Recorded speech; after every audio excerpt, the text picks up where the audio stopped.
Hello and welcome to Devil's Advocate. In her latest series of essays, Arundhati Roy sounds deeply dismissive of Indian democracy and perhaps supportive of the Maoist struggle. Why does she take these positions? That's the key issue I shall explore today with Arundhati Roy herself. Arundhati Roy, let's start with your cynical view of Indian democracy.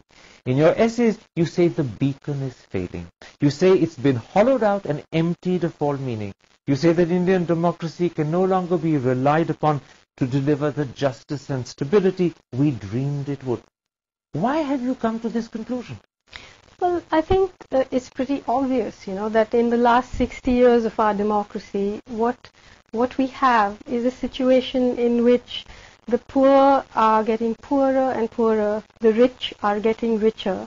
And I'm not suggesting by this that, we should go back to some older form of discredited, despotic or colonial regime. I'm trying to analyze what is the problem with democracy now.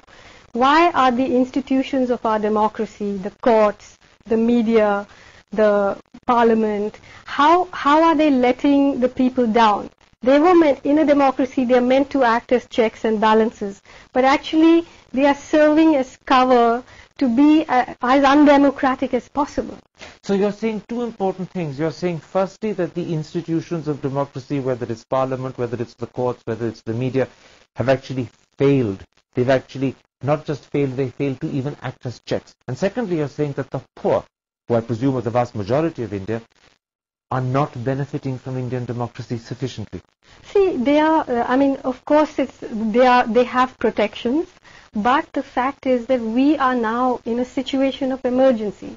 The Human Development Index now shows that more than 80% of the people of this country are living in conditions of extreme poverty.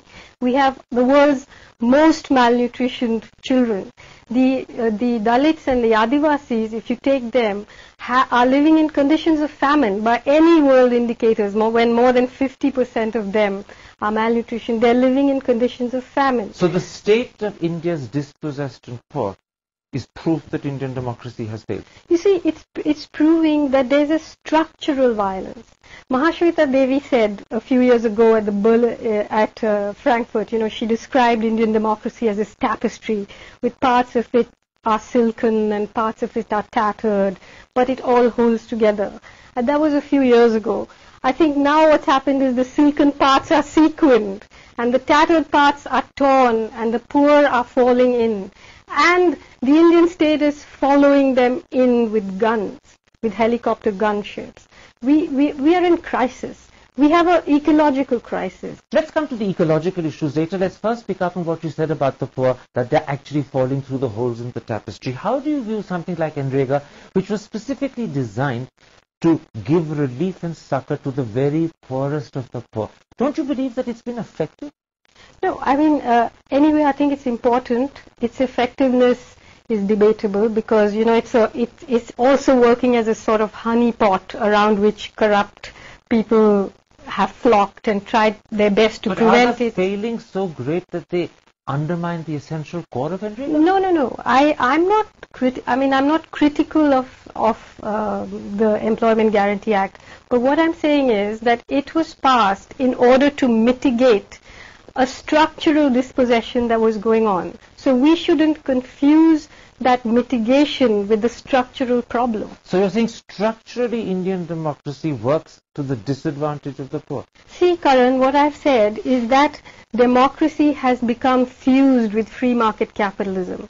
And it is this that has made a very serious erosion and hollowed out these institutions. So if you look at the Supreme Court, or if you look at the corporate media, or if you look at how parliamentarians, ministers, MPs have interests and shares in what's going on, and if you look at the massive levels of corruption, what we are looking at is a very structural problem here.